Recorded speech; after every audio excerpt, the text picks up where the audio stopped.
No son solo ladrillos y piras, es nuestra forma de ver la civilización humana evolucionando y desarrollándose. No olvidemos que estas armas de guerra están acabando con la identidad de un pueblo. ¿Cómo puede haber sucedido esto a unos monumentos que han sobrevivido a los estragos del tiempo y a los desastres naturales? En el siglo XXI, estamos viendo cómo se destruyen intencionadamente estas obras arquitectónicas.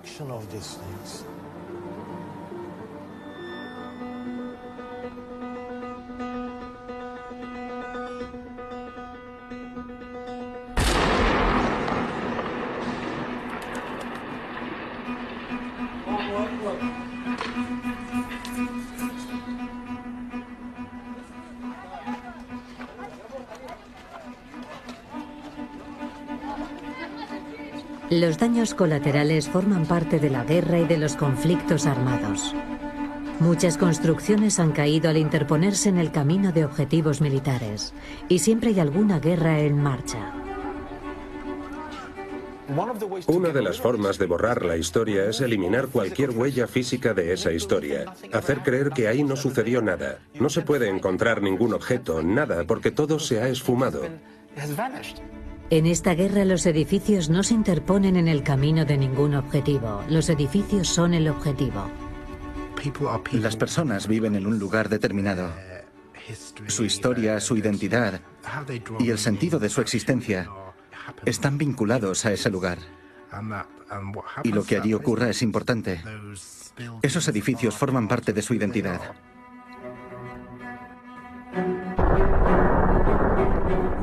En lo que va de siglo se ha producido una oleada de destrucciones. Esta guerra contra la cultura no ha terminado. Se va incrementando de forma constante. ¿Cómo podemos frenarla y salvar la historia que da forma a nuestra identidad? Para comprender cómo hemos llegado aquí, en primer lugar debemos mirar atrás. En los albores del siglo XX, las armas y los artefactos de guerra aumentaron su poder destructivo. La capacidad para destruir un monumento, un edificio o una ciudad se incrementó. La guerra comenzó a industrializarse. Las batallas ya no estaban lejos de los centros de población y se empezaba a vislumbrar la guerra total.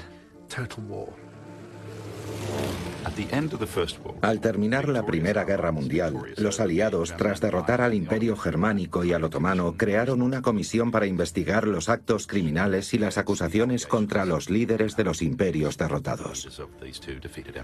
Elaboraron una lista de 32 actos criminales, como la ejecución de rehenes o el hundimiento de barcos civiles. Uno de ellos era la destrucción injustificada de bienes culturales. Pero por diversas razones, esos líderes no fueron procesados, especialmente los del Imperio Otomano. El hecho de que los responsables no recibieran castigo alguno no pasó desapercibido para un joven abogado polaco, Rafael Lemkin. Lemkin nació en 1900 en el Imperio ruso, pero se consideraba judío polaco. Creía en la singularidad cultural y dijo: cada país tiene un carácter particular y específico, y se debería permitir que desarrollara ese carácter a su manera, sin ser asimilado, absorbido u ocupado por la fuerza. Durante la década de 1920, se dio cuenta del fracaso a la hora de procesar a los responsables del genocidio armenio. Se supone que Hitler dijo claramente: ¿quién se acuerda de los armenios? Lo dijo menos de 2 décadas después del genocidio armenio, y muy poca gente lo recordaba. Los turcos habían reprimido cualquier intento de recordar aquel genocidio, Y eso incluía la destrucción de evidencias físicas del pueblo armenio en el territorio turco, dinamitando sistemáticamente edificios y eliminando emplazamientos y cementerios. Aquello no fue accidental. Se hizo deliberadamente. Se trataba de borrar cualquier vestigio.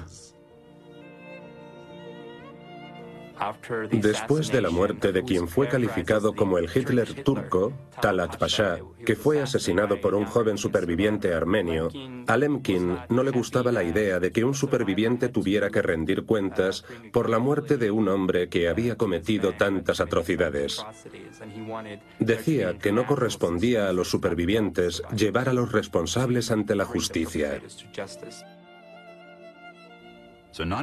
Y en 1933, con 33 años, Lemkin propuso en la Conferencia Jurídica de la Sociedad de las Naciones juzgar dos nuevos crímenes internacionales.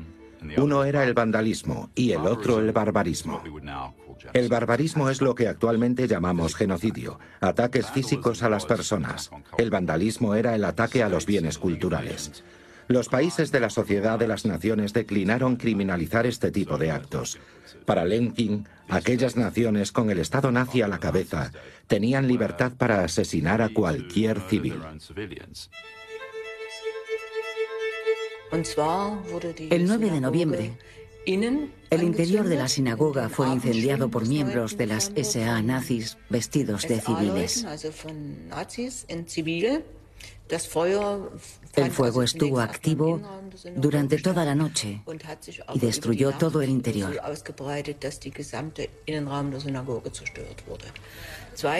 Luego, 2 días después, el 11 de noviembre, llevaron un equipo de demolición a la sinagoga. Dinamitaron las ruinas y se llevaron hasta la última piedra que encontraron allí. El genocidio físico y biológico van siempre precedidos por el genocidio cultural o por un ataque a los símbolos del grupo. Raphael Lemkin. Comienza con la rotura de una ventana o con trapos quemados en un buzón y termina con la demolición de un edificio. Después pueden combinarse, como la quema de congregaciones en sinagogas en el frente oriental de la Segunda Guerra Mundial.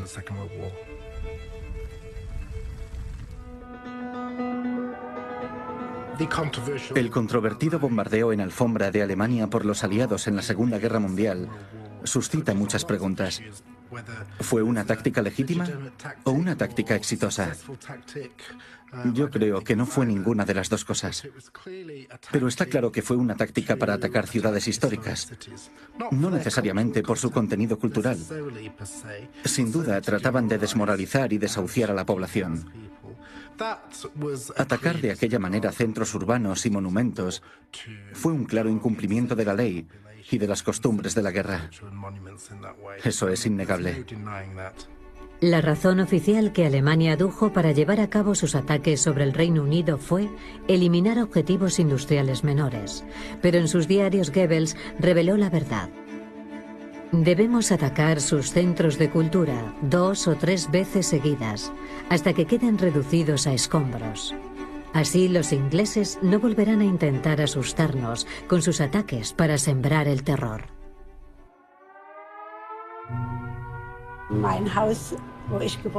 Vivíamos en una casa religiosa al lado de la Frauenkirche. Sobrevivió al primer ataque, pero el segundo bombardeo nos golpeó de lleno y la casa se incendió. Cuando ya estábamos fuera, pudimos ver que el Neumarkt era un auténtico mar de llamas. Pero cuando miramos hacia arriba, hacia la Frauenkirche, había un humo negro y espeso que llegaba hasta la claraboya. De repente, escuchamos un estruendo increíble y todo el cielo se puso negro. Eran alrededor de las 10:15 de la mañana. Miramos hacia la Frauenkirche y vimos que se había derrumbado. Entonces mi madre dijo, ahora lo hemos perdido todo. Los aliados sabían que estaban bombardeando objetivos civiles. y argumentaban que la destrucción de la moral alemana era un objetivo militar y por tanto estaba justificado. Entonces los debates acerca de si los alemanes eran víctimas o agresores se polarizaron, pero los civiles alemanes fueron víctimas de bombardeos masivos, bombardeos que llevaron a cabo los aliados.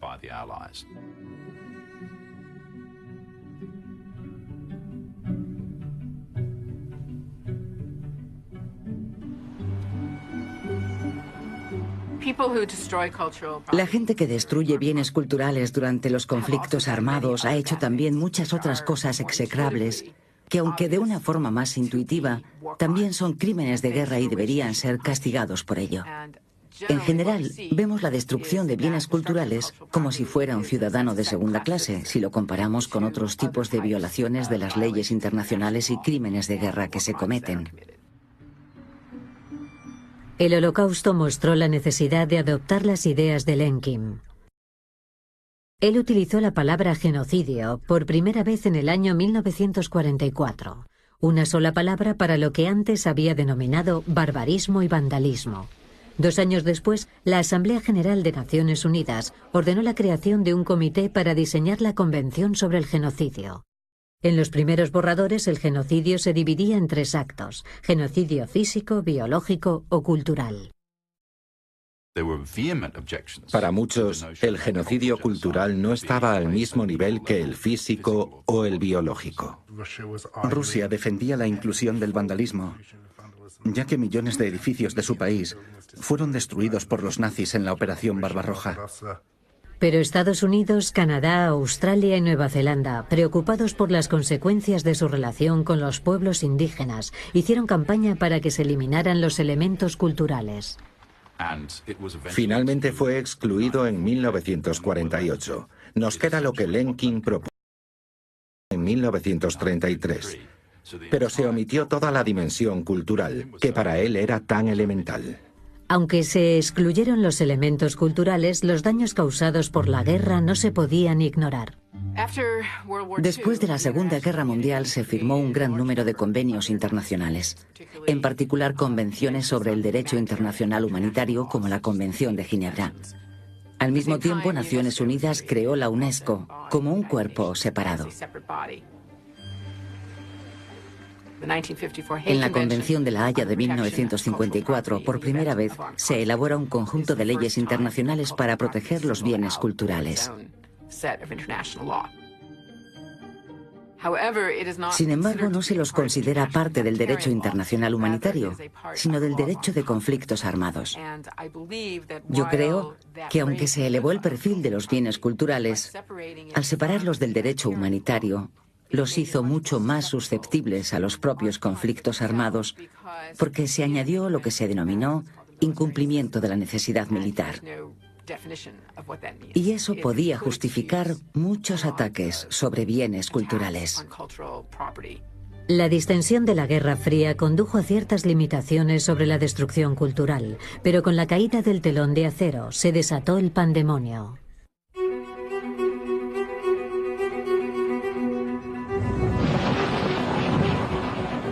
Lo que sucedió con el patrimonio cultural durante la Guerra de los Balcanes cambió de forma drástica nuestra forma de entender la cuestión y desencadenó el comienzo del cambio.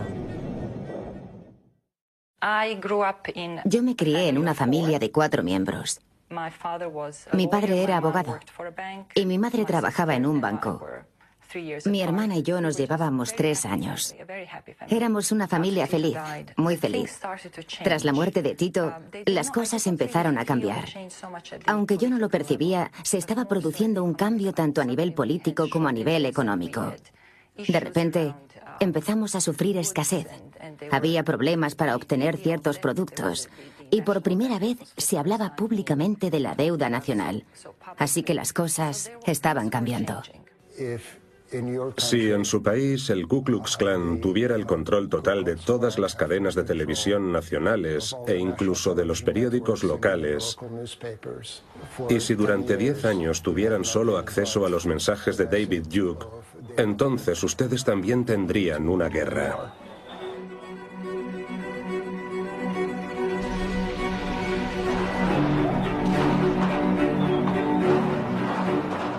Al cabo de un mes, las bombas empezaron a caer en lugares de interés cultural escogidos.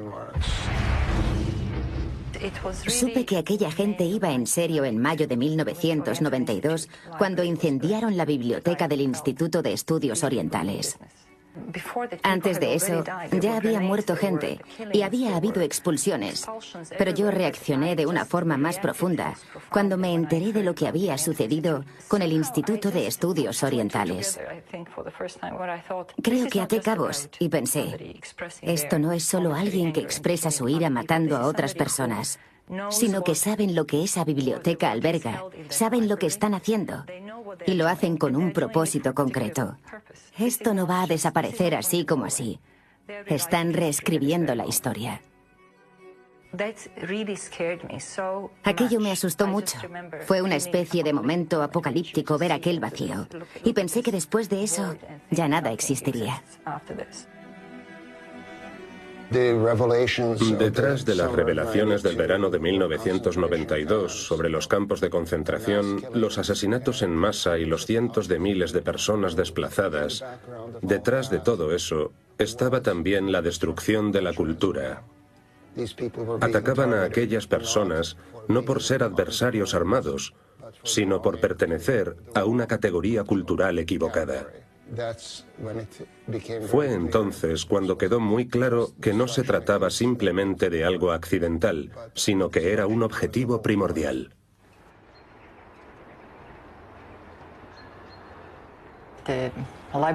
Los fondos de la biblioteca daban fe de que en Bosnia-Herzegovina, y particularmente en Sarajevo, vivíamos juntos, realmente juntos. Convivían todo tipo de religiones, todas juntas, no unas al lado de las otras, sino juntas. No me gusta pensar en aquel momento en particular, del 25 al 26 de agosto de 1992. Odio recordar aquel episodio. Destruyeron cerca de 2 millones de libros en una sola noche de bombardeos. La tarde del 25 de agosto, los bombardeos se intensificaron.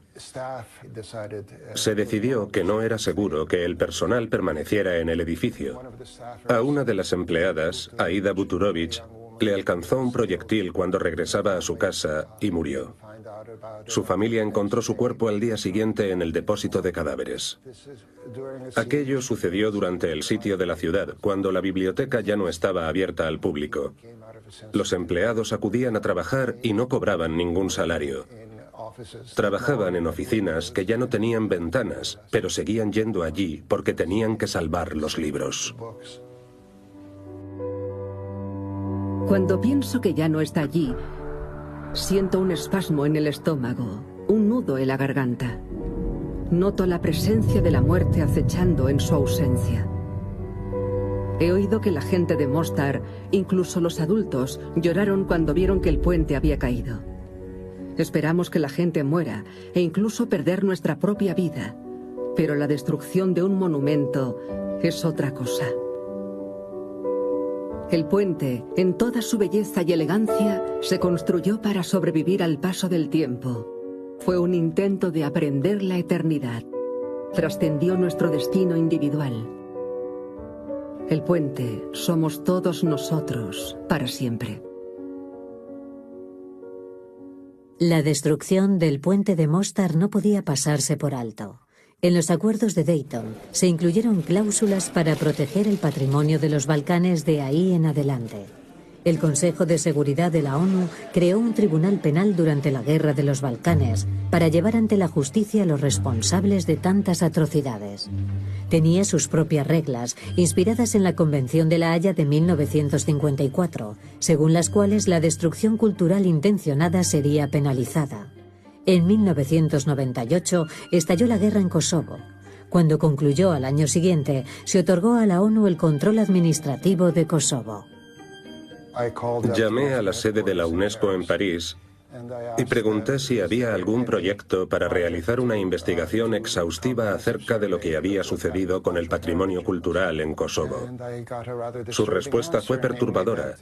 Me dijeron que solo llevaban a cabo ese tipo de misiones por iniciativa de un país miembro, y Belgrado no había solicitado tal cosa. Yo me puse furioso, porque si no se llevaba a cabo ninguna investigación antes de que llegara el primer invierno, sería imposible determinar qué había ocurrido. Con el paso del tiempo, los edificios serían demolidos o reconstruidos, y si no era así, un edificio quemado durante el duro invierno balcánico terminaría destruido por sí solo. András recibió una pequeña subvención y partió hacia Kosovo para llevar a cabo la investigación él mismo y tratar de buscar algunas pruebas sólidas. No era lo que esperábamos en absoluto. Según algunos informes elaborados durante la guerra, los bombardeos habían destruido mucho patrimonio cultural. La OTAN había bombardeado Kosovo durante 79 días, pero los bombardeos habían causado muy pocos daños. Sin embargo, sobre el terreno sí se habían producido enormes daños. De las 625 mezquitas que había en Kosovo antes de la guerra, más de 220 habían sido destruidas o dañadas. Las mezquitas fueron incendiadas, destruidas con explosivos o bombardeadas. En muchos casos, los edificios circundantes quedaron intactos, así que evidentemente eran un objetivo. En octubre del año 2000, Milosevic fue derrocado y en junio de 2001 fue entregado al Tribunal de la ONU y de repente La Haya nos instó a que les enviáramos un informe. El juicio comenzó en febrero de 2002 y yo fui uno de los primeros testigos de la acusación. Fue una experiencia fascinante. En primer lugar, yo nunca había participado en algo parecido. Enfrentarme a un jefe de Estado que supuestamente tenía las manos manchadas de sangre. Yo estaba nervioso. De pronto me di cuenta de que Milosevic se limitaba a repetir las alegaciones del libro blanco que había publicado su gobierno durante la guerra, argumentando que la OTAN había llevado a cabo una gran destrucción y que el patrimonio serbio había sufrido numerosos daños. Yo había visto el libro blanco antes de viajar a Kosovo. Visité todos los lugares y lo vi con mis propios ojos, así que sabía que ninguna de las afirmaciones del libro blanco se podían verificar sobre el terreno. Así que yo estaba muy confiado y esperaba que Milosevic se enfadara si lo contradecía. Él era su propio abogado, de modo que él me interrogó ante el tribunal.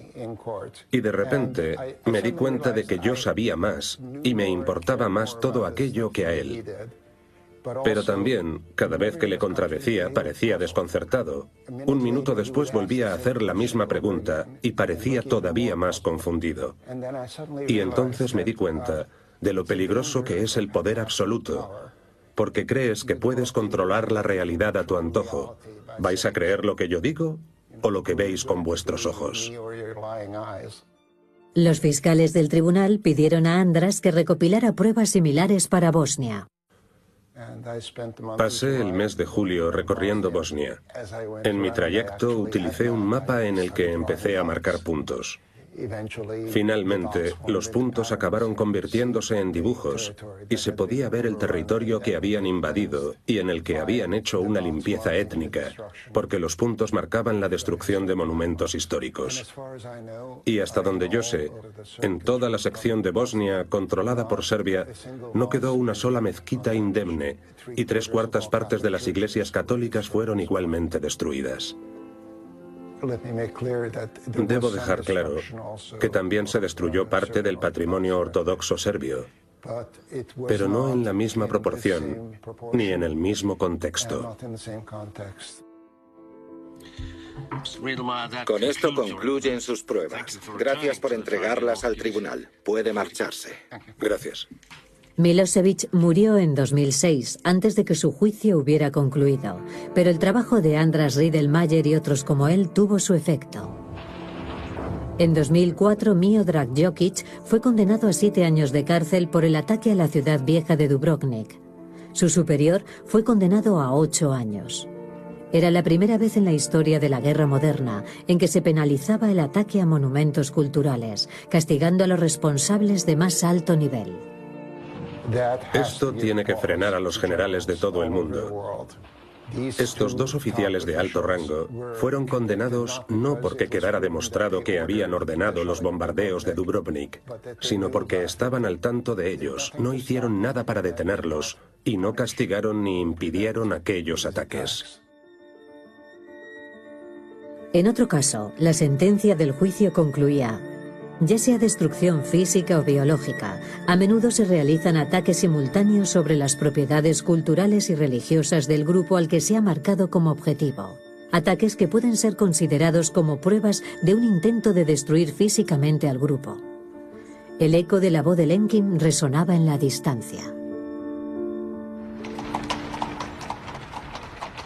La primera década del siglo XXI fue por fin una etapa de reconstrucción. La nueva cruz del campanario es un regalo de la empresa Dresden Trust en nombre del pueblo británico y fue construida por un herrero cuyo padre había participado en los ataques aéreos de Dresde en 1945.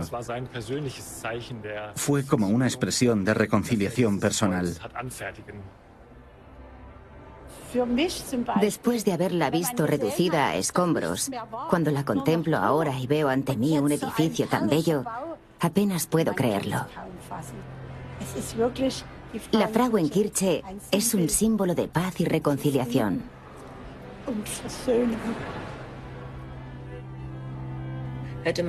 Muchos pensaban que si la sinagoga se volvía a construir como una réplica de la antigua, el régimen nazi quedaría olvidado. Así que tenemos un nuevo edificio que contiene la estrella y las piedras originales, que son vestigios de la antigua sinagoga y que pueden verse en el patio. La mezquita de Ferjadilla del siglo XVI en el centro de Banja Luka fue volada por las autoridades serbias en 1993 y las piezas se escondieron. Algunas fueron enterradas en un vertedero y otras arrojadas al fondo del depósito municipal de agua potable. No quedó nada, solo los cimientos.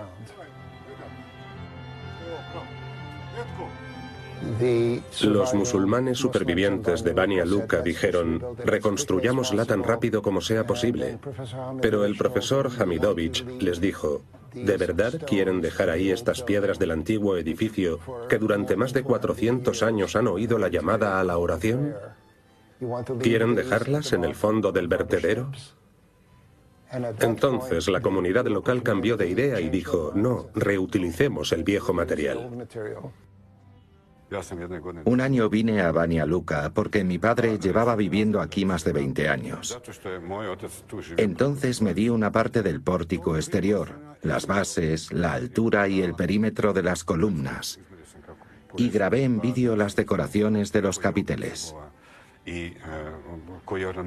Cuando vine a restaurarla, mi boceto era la única referencia precisa que existía. La reconstrucción empezó hace 15 años. Hace unos 5 años aproximadamente, decidí plantar tilos aquí para recuperarlos.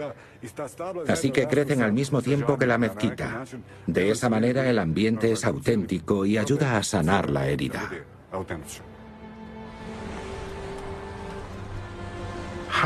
¿Cómo se reconstruye? ¿Cómo miras hacia adelante?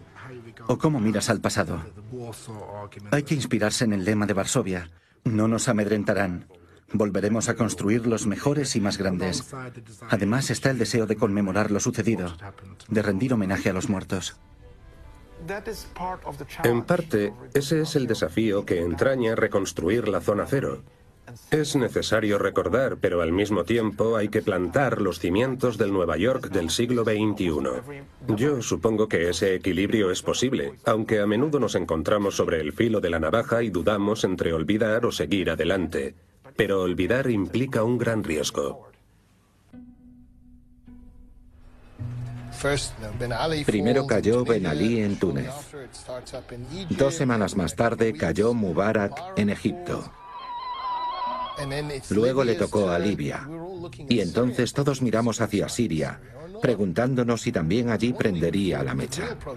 Una semana antes de que comenzaran las verdaderas protestas, Bashar al-Assad concedió una entrevista en la que decía que en Siria nunca podría suceder algo así porque era diferente, que su régimen no era como los demás y que todo iba perfectamente, hasta que de repente la burbuja estalló. A finales de 2011, lo que comenzó como una protesta pacífica derivó en un enfrentamiento armado. Y a lo largo de 2012, el régimen perdió el control de la mayor parte del país. En el año 2012, el efecto dominó llegó a Mali. Alá es grande. Cuando los extremistas destruyeron santuarios en Tombuctú, la fiscal de la Corte Penal Internacional hizo unas declaraciones públicas. Los ataques deliberados contra edificios civiles que no estén defendidos y que no sean objetivos militares son un crimen de guerra. Esto incluye los ataques contra monumentos históricos o la destrucción de edificios dedicados a la religión. Se trataban de lugares especialmente importantes que representaban la historia de toda una región. Es obvio que la muerte de seres humanos es un asunto de extrema gravedad, de suma importancia, pero creo que el pasado y el legado cultural de un pueblo son complementarios. Debemos conceder la misma importancia a esas señas de identidad. La audiencia de la Corte Penal Internacional queda abierta. Tomen asiento. El artículo 8 dice expresamente dirigir intencionadamente ataques contra edificios dedicados a la educación, la religión, etcétera, etcétera. Y tiene valor en sí mismo. No es necesario situarlo en un contexto más amplio junto con otros crímenes, porque ya en el Estatuto de Roma quedó reconocido como un crimen de extrema gravedad. Así lo decidió la comunidad internacional. Y esta es la primera vez que juzgamos crímenes de esta naturaleza. La rápida estabilización de Mali no se produjo en Siria. La batalla por el dominio de Alepo, una de las ciudades habitadas más antiguas del mundo, estalló en 2012 entre el régimen y las fuerzas rebeldes. Ver cómo se destruye poco a poco un lugar declarado Patrimonio de la Humanidad sin que haya ninguna reacción por parte de la comunidad internacional es muy triste. Vivimos todavía al borde del colonialismo. El colonialismo ya no existe, pero muchas prácticas colonialistas aún perviven. Si tenemos en cuenta el patrimonio cultural que ha sobrevivido hasta nuestros días, Alepo podría ser mucho más importante que París, pero no está en el centro.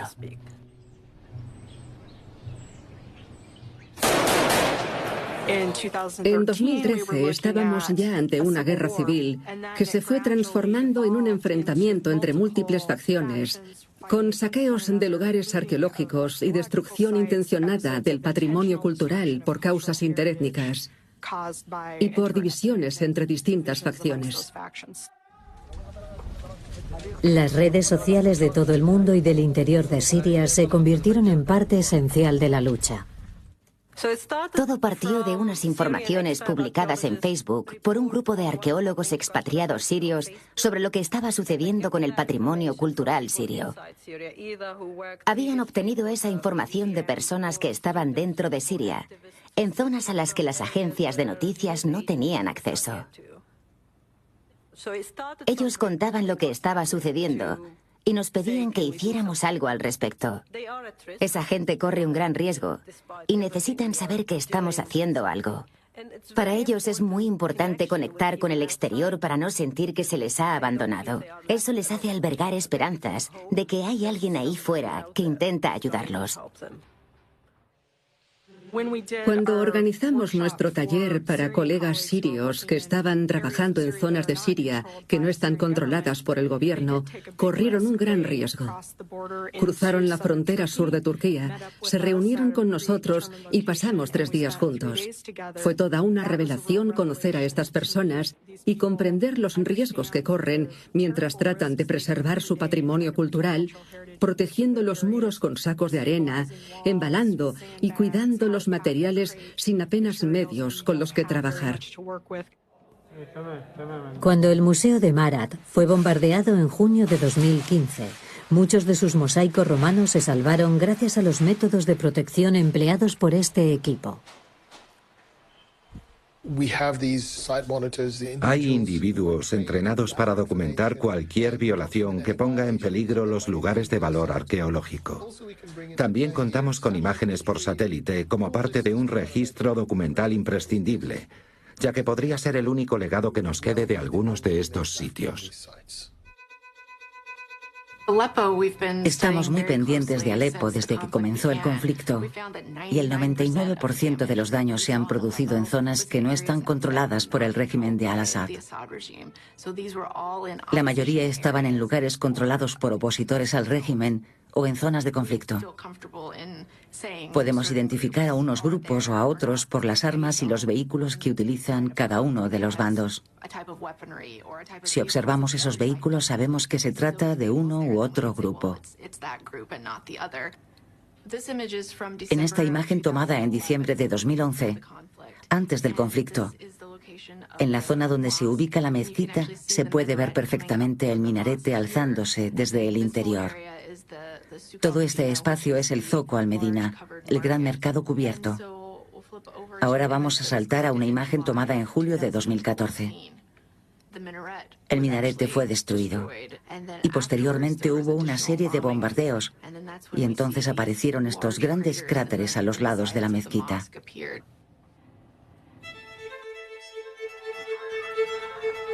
El 10 de junio de 2014, el ISIS tomó Mosul, la segunda ciudad más grande de Irak, y dictó una lista de normas que amenazaban a sus habitantes y a su cultura. Nuestra posición respecto a los santuarios y a las tumbas está clara. Simplemente todo será destruido.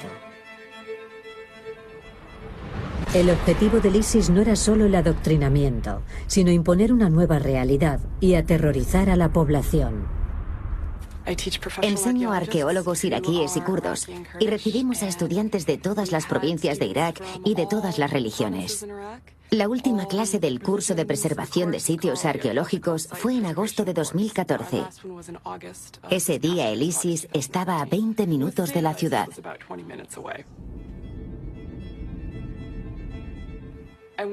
Me impresionó muchísimo ver cómo esas comunidades trabajan codo con codo para tratar de preservar sus múltiples legados y ser consciente de que aquello estaba en peligro.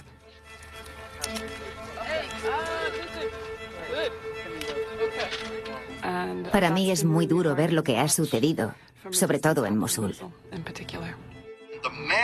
La ejecución en masa de hombres, esclavizar a mujeres y niños, o la destrucción de lugares religiosos, forma parte del esfuerzo del ISIS por acabar con estas comunidades y destruir cualquier rastro de su existencia. Yo estaba en Irak, en agosto de 2014, cuando el ISIS avanzaba hacia la llanura de Erbil. Cuando fui a visitar el Museo de Mosul por primera vez, me acompañó una periodista que acababa de ver las fosas comunes de Yazidi. Estábamos las dos en el museo y de repente me dijo, ¿por qué emocionalmente esto es casi más conmovedor? Y yo contesté, supongo que porque es un símbolo que representa no solo a una comunidad o a un grupo de individuos, sino toda su historia y el futuro potencial al que esa historia podría llevarles. Despojan a estas ciudades no solo de su pasado, sino también del símbolo de la comunidad cristiana asiria. El ISIS destruye antigüedades y saquea el patrimonio como medio de intimidación. Forma parte de su estrategia de conmoción y terror. Sus acciones les sitúan en las portadas de todos los periódicos. Por algo son expertos en comunicación. Se trata de un acto de guerra y se les debe responsabilizar por ello. no son simples actos para expresar su desacuerdo con un determinado punto de vista. Su único objetivo es intimidar, y eso conduce al genocidio. En febrero de 2015, el Consejo de Seguridad de la ONU aprobó la Resolución 2199, que autoriza el uso de la fuerza para prohibir el comercio con el ISIS y el Frente al-Nusra. En dicha resolución, el patrimonio cultural se equipara con el resto de asuntos sobre paz y seguridad. Esperamos que los países actúen de manera expeditiva y cierren sus mercados a las antigüedades sirias. El número de piezas que llegan a la Unión Europea y a Estados Unidos ha aumentado significativamente. Y es de suma importancia que se actúe con celeridad, no solo para cerrar nuestros mercados, sino también para despertar la conciencia de los consumidores, porque al comprar antigüedades de estos países en crisis, podrían estar financiando potencialmente al ISIS.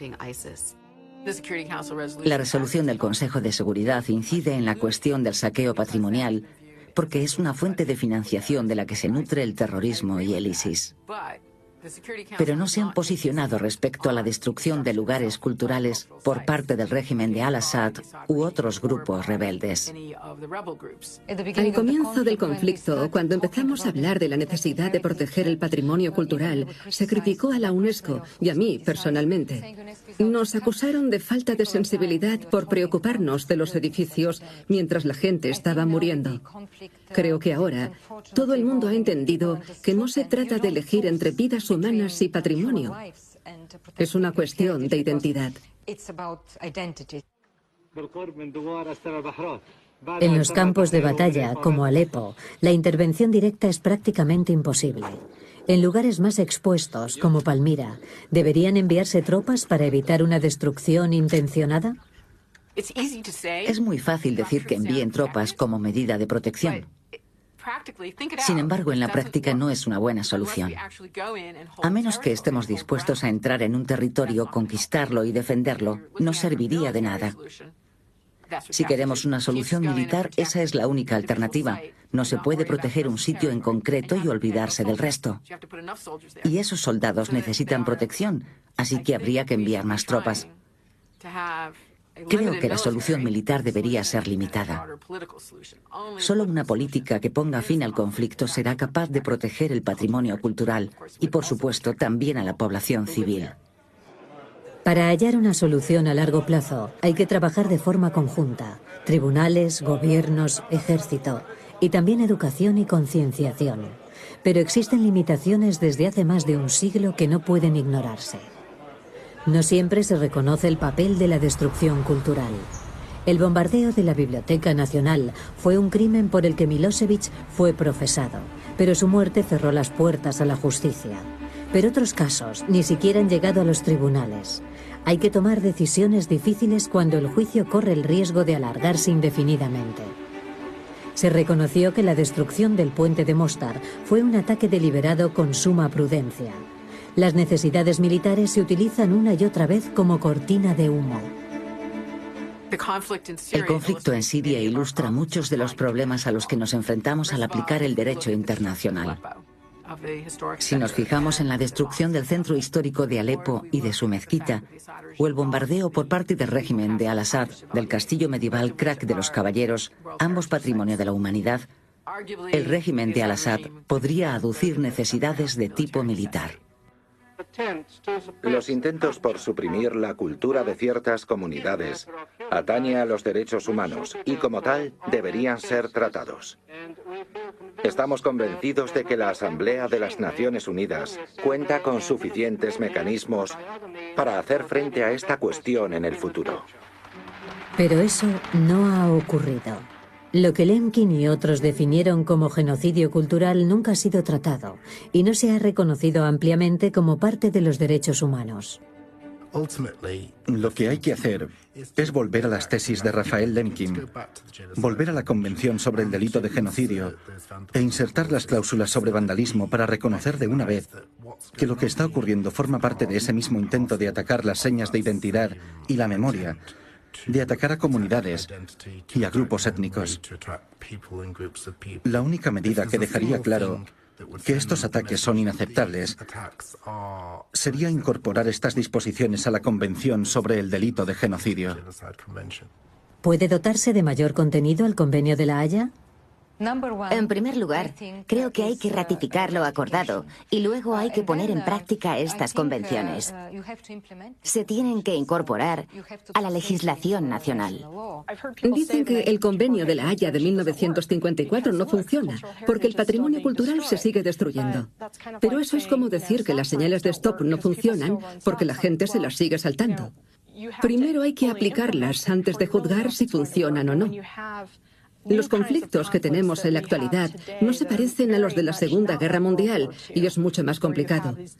Pero en última instancia, el Convenio de La Haya existe para proporcionar un mecanismo de castigo contra aquellos que lo violan. El Convenio de La Haya podría ser más eficaz, pero no puede ir más allá. Debe protegerse el patrimonio cultural por algo más que un documento que se rige por las reglas de la guerra. La posibilidad de incumplimiento por imperativo militar y el hecho de que la protección de los bienes culturales dependa de cómo se lleve a cabo la guerra y no sea una limitación real en caso de conflicto, significa que siempre se tratarán aparte y no se los considerará un problema grave. Tal vez sería mejor aplicar las leyes internacionales para que la destrucción de bienes culturales se circunscriba en el derecho internacional humanitario. En el año 2015, el juez Trindade defendió apasionadamente el retorno a las ideas de Raphael Lemkin sobre genocidio cultural. Estos argumentos aparecen en las declaraciones del juez Trindade de la Corte Internacional de Justicia y en las resoluciones del Consejo de Seguridad de la ONU, no solo respecto a Irak y Siria, sino también a Mali, donde se extiende la idea de que la destrucción de bienes culturales debe considerarse un crimen de guerra. Estos elementos ya existen, pero hay que unificarlos bajo un mismo criterio. Que la destrucción del patrimonio cultural pueda considerarse un crimen de lesa humanidad es de una enorme relevancia y sería un paso muy importante. No sé si proporcionaría una especie de escudo para nuestros monumentos, pero podría animar a que los gobiernos de las zonas implicadas tomasen medidas.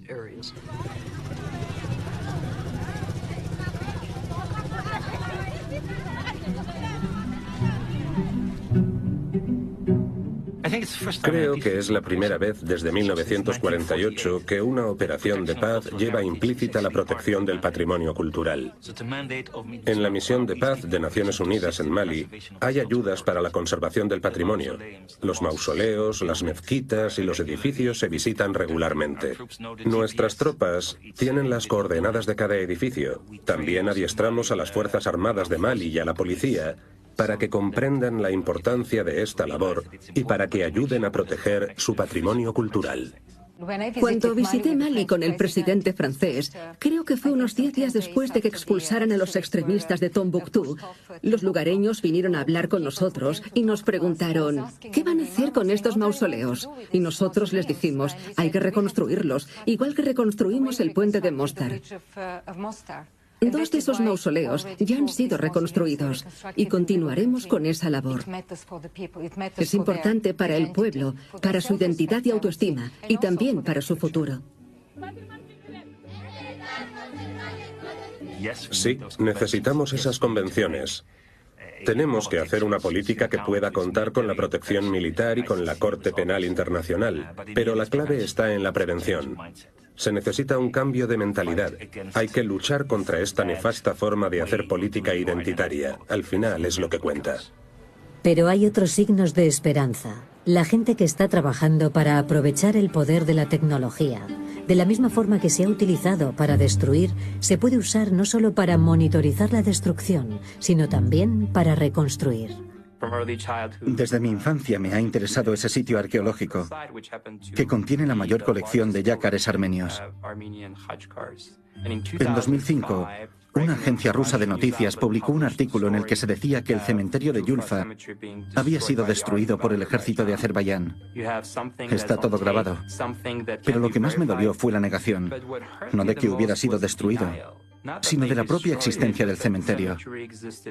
Fue como si dijeran, ¿cómo se puede destruir algo que nunca ha existido? Los armenios no han vivido nunca aquí. El genocidio armenio ha sido ampliamente documentado, pero la gente lo sigue negando. Así que me dije, bueno, antes no había imágenes por satélite, pero ¿y si las usáramos en Yulfa? Así que usamos imágenes por satélite del antes y el después, y demostramos cómo el cementerio había desaparecido. Reconstruir 2000 lápidas en la ubicación del cementerio era imposible. Así que gracias a un proyecto australiano, decidimos recrearlo para que se pudiera visualizar en cualquier lugar del mundo. Lo que queríamos hacer no era posible. Así que optamos por reconstruir el cementerio en diferentes formas y contar su historia, para que los seres humanos dejen de destruir la creatividad y los lugares sagrados de sus semejantes. Un nuevo programa, el Proyecto Anka, proporciona documentación de los lugares en peligro inminente de destrucción. Recibimos estos datos a las 3 de la mañana del Zigurat de Ur, en Irak. Después se los enviamos a nuestros colaboradores para que sepan qué zonas faltan por cubrir. Así podemos construir un modelo tridimensional del Zigurat. A partir de ahí aplicamos métodos de conservación de cara a la posteridad, por ejemplo, por si algo le llegara a suceder, ya que está en una zona inestable del mundo. También se usa como instrumento divulgativo. Por lo general contamos con un equipo en el centro de Irak, algo muy arriesgado. Nuestros colaboradores tienen que hacer un escaneo terrestre, tomar imágenes del lugar desde distintos ángulos y enviarnos los datos. Una vez aquí los procesamos y se los reenviamos. Tuvimos muchos problemas debido al calor, ya que la temperatura llegó a los 60 grados y el escáner no funcionaba correctamente. Así que el ascenso hasta la cima y el escaneado fue muy difícil. De todos modos, esperamos completar lo que nos falta cuando volvamos a enviarles los datos. El tiempo que pueden estar allí es limitado, así que tratamos de agilizar el procesamiento de los datos para que puedan trabajar y no ponerles en peligro. La tumba de Jonás en Mosul era un lugar sagrado para judíos, cristianos y musulmanes. Era un símbolo de tolerancia y un poderoso recordatorio de las tradiciones que todos compartimos. El saqueo de Apamea y Dura Europos, la devastación causada por los combates en Alepo, declarada Patrimonio de la Humanidad por la UNESCO, o la destrucción de la tumba de Jonás. Estos terribles actos no son solo una tragedia para el pueblo sirio e iraquí. Estos actos de vandalismo son una tragedia para todos los pueblos civilizados. Y el mundo debe tomar cartas en el asunto. Los trabajadores del patrimonio continúan perdiendo sus vidas defendiendo nuestra cultura. En agosto de 2015, Khaled al-Assad, guardián de la ciudad de Palmira, fue torturado y decapitado por el ISIS por negarse a revelar la ubicación de las antigüedades ocultas que había cuidado durante toda su vida. Este conflicto llegará a su fin, y cuando termine, los sirios tendrán que encontrar la manera de volver a reconstruir juntos su país. Y necesitarán recurrir a esa historia común, a ese pasado compartido. Protegiendo el pasado de Siria, está salvaguardando su futuro. En la peor crisis de refugiados desde la Segunda Guerra Mundial, millones de sirios han huido de su patria, tal como hicieron hace un siglo los refugiados armenios que huyeron a Siria y a Alepo, incluidos los antepasados de Simón Magakian. Lo peor es la sensación de impotencia. Cuando veo lo que está sucediendo en Siria y en la ciudad de Alepo, no dejo de repetirme a mí mismo: ojalá hubiese podido ver cómo era antes. Ni siquiera sé si alguna vez podré volver a verlo, al menos tal y como era. Así que tengo una sensación de pérdida.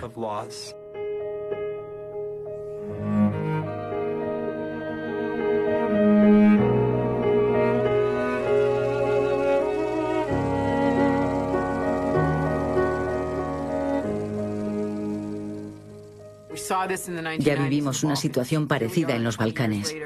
Y 20 años después estamos viviéndolo otra vez, incluso peor que entonces. No quiero estar sentada aquí dentro de 20 años repitiendo la misma cantinela. Aquí estamos y no podemos hacer mucho.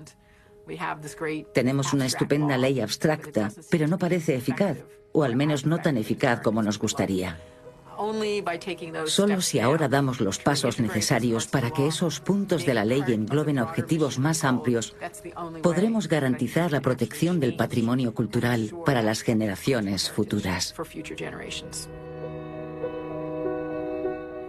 El que las autoridades de Níger hayan entregado al sospechoso Ahmad al-Faqi al-Mahdi y que desde hoy se encuentre bajo la custodia de la Corte Penal Internacional es positivo. Ahmad al-Faqi al-Mahdi, también conocido como Abu Turab, está acusado de atacar intencionadamente 10 edificios dedicados a la religión y monumentos históricos de la antigua ciudad de Tombuctú. ¡Alá es grande! Este tipo de conductas reprobables no deberían quedar nunca más impunes. Se ha dicho con razón que el patrimonio cultural es el espejo de la humanidad.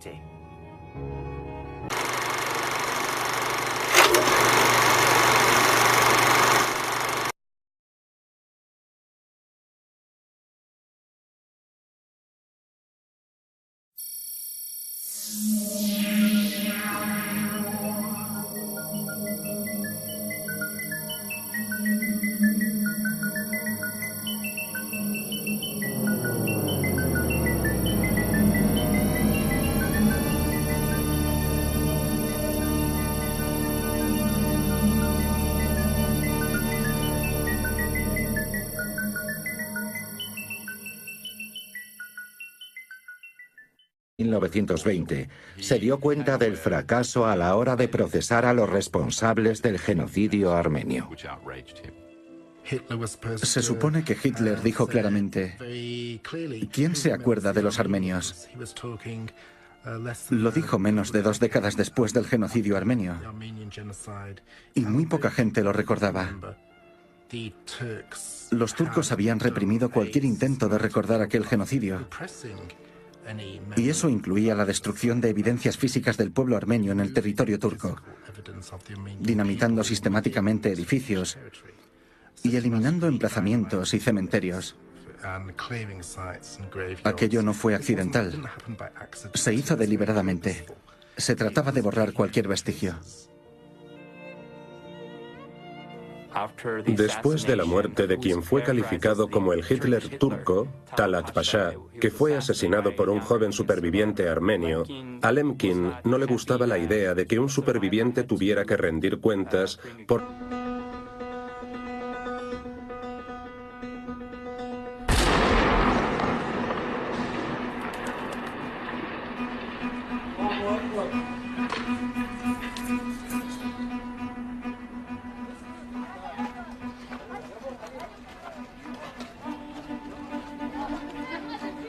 Los daños colaterales forman parte de la guerra y de los conflictos armados.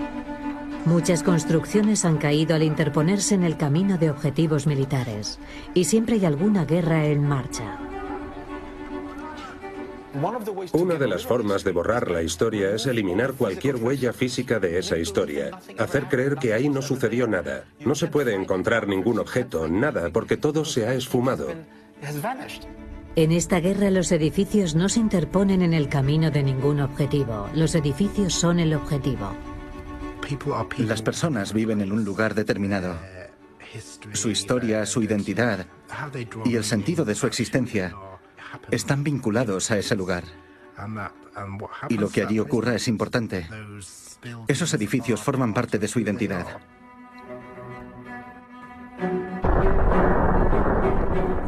En lo que va de siglo se ha producido una oleada de destrucciones. Esta guerra contra la cultura no ha terminado. Se va incrementando de forma constante. ¿Cómo podemos frenarla y salvar la historia que da forma a nuestra identidad? Para comprender cómo hemos llegado aquí, en primer lugar debemos mirar atrás. En los albores del siglo XX, las armas y los artefactos de guerra aumentaron su poder destructivo. La capacidad para destruir un monumento, un edificio o una ciudad se incrementó. La guerra comenzó a industrializarse. Las batallas ya no estaban lejos de los centros de población y se empezaba a vislumbrar la guerra total. Al terminar la Primera Guerra Mundial, los aliados, tras derrotar al Imperio Germánico y al otomano, crearon una comisión para investigar los actos criminales y las acusaciones contra los líderes de los imperios derrotados. Elaboraron una lista de 32 actos criminales, como la ejecución de rehenes o el hundimiento de barcos civiles. Uno de ellos era la destrucción injustificada de bienes culturales.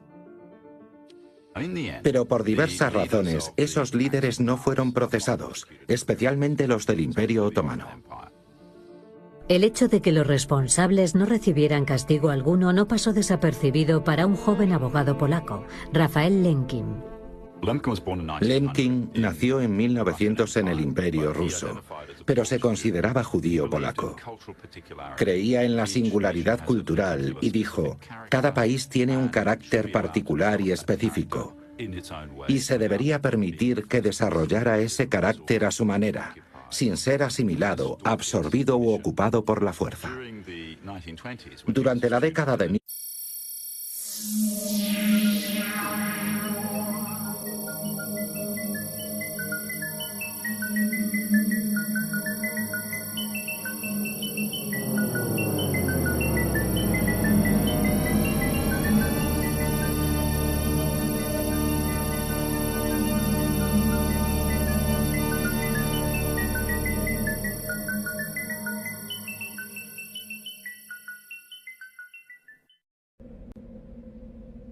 No son solo ladrillos y piedras, es nuestra forma de ver la civilización humana evolucionando y desarrollándose. No olvidemos que estas armas de guerra están acabando con la identidad de un pueblo. ¿Cómo puede haber sucedido esto a unos monumentos que han sobrevivido a los estragos del tiempo y a los desastres naturales? En el siglo XXI, estamos viendo cómo se destruyen intencionadamente estas obras arquitectónicas.